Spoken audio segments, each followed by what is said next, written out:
Carl Edwards has gone behind the wall. Gary, what happened? Well, I'm not sure because I just asked Jack Rouse. I climbed up on the stand and said, what's the problem? And he said, I don't know. They fired the engine. He turned it around. They've taken it behind the garage.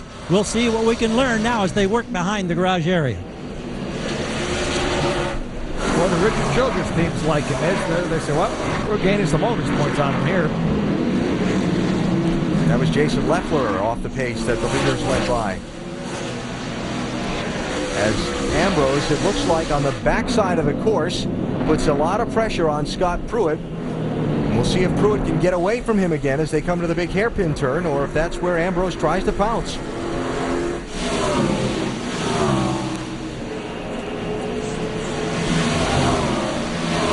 Scott Pruett getting all kinds of pressure here. Is Ambrose going to try him for the lead? Here he is inside. Nice move, Marcus Ambrose. I do believe Scott cut him some slack. He didn't see a star on the hook, so I knew he wasn't going to get hit. But this is great. It's probably the first race Marcus has led all year. Well, one thing Pruett has been preaching here all weekend, he said patience was going to be a key word for this race. When you get down to the end, a lot of people are going to make mistakes.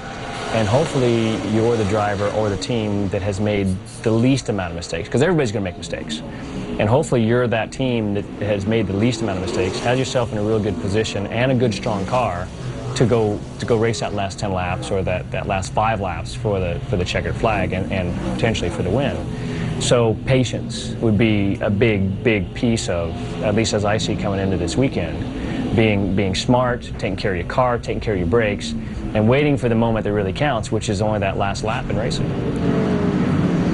There you go, the top 4. And patience, boy, it is so hard to discipline yourself to do this, especially road racing on a course that is this hard.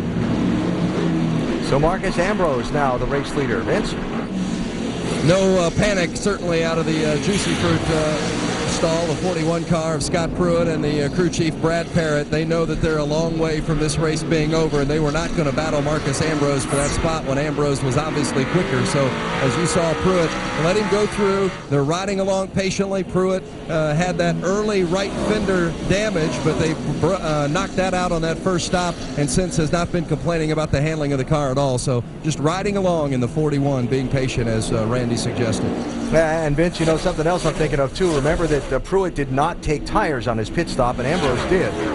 So that may have something to do with this speed differential as well.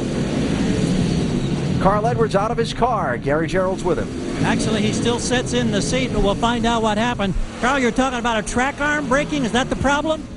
Yeah, it's a truck arm. One of the rear truck arms that locates the rear end. The bracket broke off of the chassis.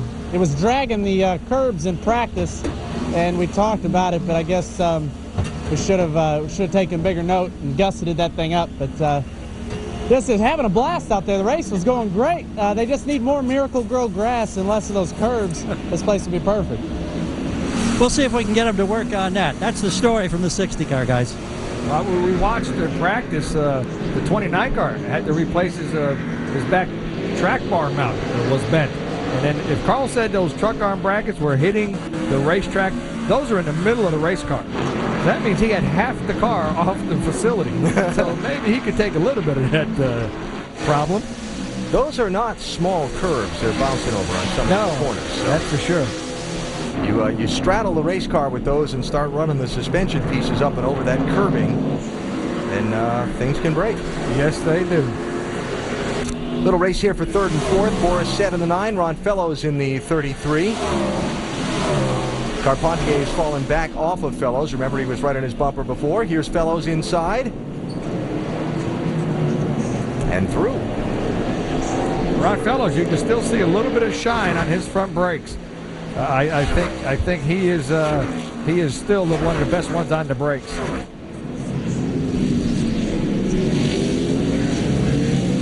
So Fellows up to third. Boris Said back to fourth. They're all chasing Marcus Ambrose, the Aussie, leading in Montreal.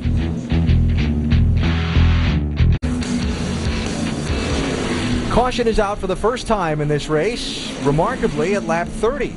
I would have never thought it was going to take that long. And after driving around this course, I would have figured in the top 5 laps we were going to have a wreck. So first full course yellow, the 98 car was smoking on the racetrack. Alex Garcia perhaps dropped some oil, so that is the reason for the caution. Kyle Krisloff will get the free pass and come around and get back on the lead lap.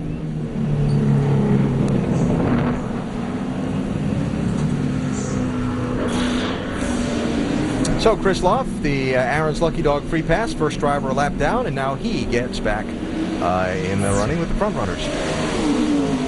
So now the caution's out at lap 30. You're about 9-10 laps away from the pit window opening up to make it to the finish. Do you stop? It depends on what their strategy is. This is not a standard strategy race, so I'm going to have to wait and see because I'm not going to make a call on this one. Yeah, it's a tough call.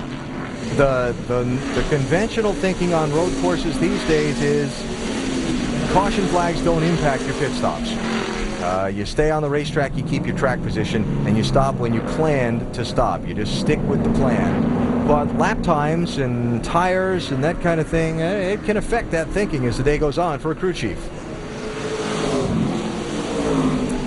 Checking out Ron Hornaday here, running in 14th spot just before the caution flag waved. This came across his radio. Pretty good. I'm just saving the brakes, Wally. The pedal went down about an inch, pump above, so I just got a little bit of air in the front. They're not glazed over anything. All right, 10-4. Just keep doing what you're doing. You know what? He just says they're not glazed over. And when they do get glazed over, that's not a lot of fun. You just lose all your grip. He said you can feel air in the lines, and this caution's going to help. I'm not sure how much they're going to cool, but you can feel the air in the line. He said the pedal went down an inch. He has to pump them, but they're not glazed, which means they still have all the grip that they should have. When you push that pedal down, you're slowing down. And the leader is going to make a pit stop here. Pruett's in, Boris Said is in. I checked that, the leader stayed out, Ambrose stayed out, but Pruett and Said came in. Fellows stayed out. Carpentier stayed out. Vince? Well, the 41 car of Scott Pruett is on its way in, as you noted, and there's been a big discussion in this pit as to what kind of strategy they would use in regards to tires and fuel combination, but they did not take on tires the first pit stop, so they're definitely taking on the 4 tires here during this stop and fuel, but they had conversation about how much fuel and how many tires they were going to take just for track position, but they are in pretty good position as far as the handling of the car is concerned, and they're happy with the 41 at this point. Marty?